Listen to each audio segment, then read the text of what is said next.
स्वाद रेसिपी चॅनलमध्ये तुमचे स्वागत आहे। तर आज आपण कवटाची बर्फी किंवा कवटाची वडी आपण दोन्ही म्हणू शकतो, तर ती रेसिपी आपण बघणार आहोत।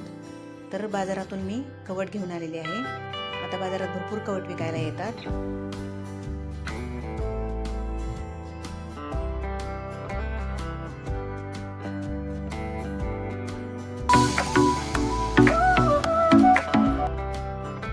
तर तुम्ही पाहू शकता, मी इथे 2 कवट घेऊन आलेले आहे। मोठे कवट मिळाले आहेत, मला बाजारातून आणले आहेत आणि पिकलेले आहेत। तर आता आपण हे फोडून यामधून गर काढून घ्यायचा आहे।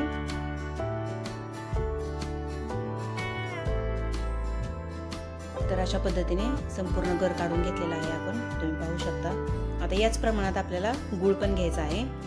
सेम प्रमाणात गूळ घ्यायचा, म्हणजे खरंच वड्या खूप छान होतात। तर मी बरोबर सेम प्रमाणात गूळ घेतलेला आहे। तसेच मी इथे 1 चमचा वेलची पूड पण घेतलेली आहे। तर चला आपण सुरुवात करूया वड्या बनवायला। तर आता गॅसवरती कढई ठेवली आहे। तर त्यामध्ये आपण आता गूळ टाकून घेऊयात आणि जो कवटाचा गर काढला आहे ना, तोही आपण त्यामध्ये टाकून घेऊयात। आता हे दोन्ही व्यवस्थित मिक्स करून घ्यायचं आहे आपल्याला। मंद आचेवरच करायचं आहे सर्व। मिश्रण सारखं हलवत राहायचं आहे, कारण गूळ खाली लागण्याची शक्यता असते। आता हळूहळू गूळ वितळायला लागलेला आहे, तुम्ही पाहू शकता।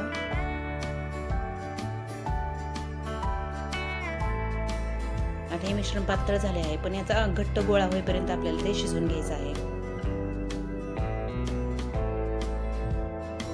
आता आपण यामध्ये आपण जी वेलची पूड घेतली आहे ते टाकून घेऊयात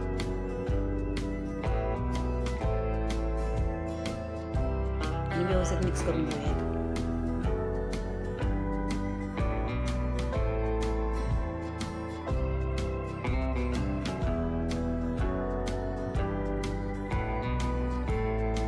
तुम्ही नक्की ट्राय करा, खूप छान वड्या होतात ह्या। आता बघा घट्ट गोळा झालेला आहे, परफेक्ट झालेला आहे। तर आता आपण गॅस बंद करून घेऊयात।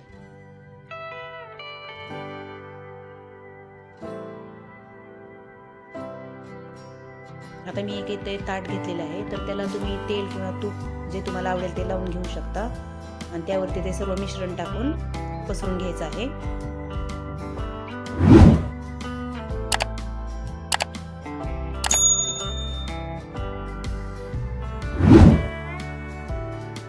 आता मिश्रण गरम आहे ना, तोपर्यंतच त्याला वड्या पाडून घेऊयात आपण।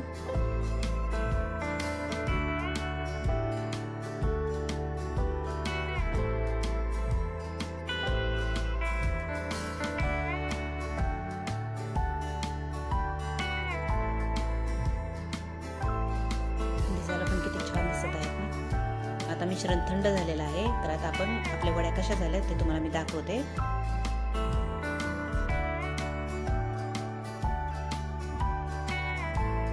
हे बघा, आपली परफेक्ट वडी झालेली आहे। वडी म्हणू शकता, बर्फी म्हणू शकता। तर तुम्ही नक्कीच ट्राय करा, नक्कीच तुम्हाला आवडेल। आणि ही मी बनवलेली रेसिपी किंवा वडी किंवा बर्फी हे जर तुम्हाला आवडलं असेल तर लाईक आणि कमेंट करायला विसरू नका आणि सबस्क्राईब करायलाही विसरू नका। धन्यवाद।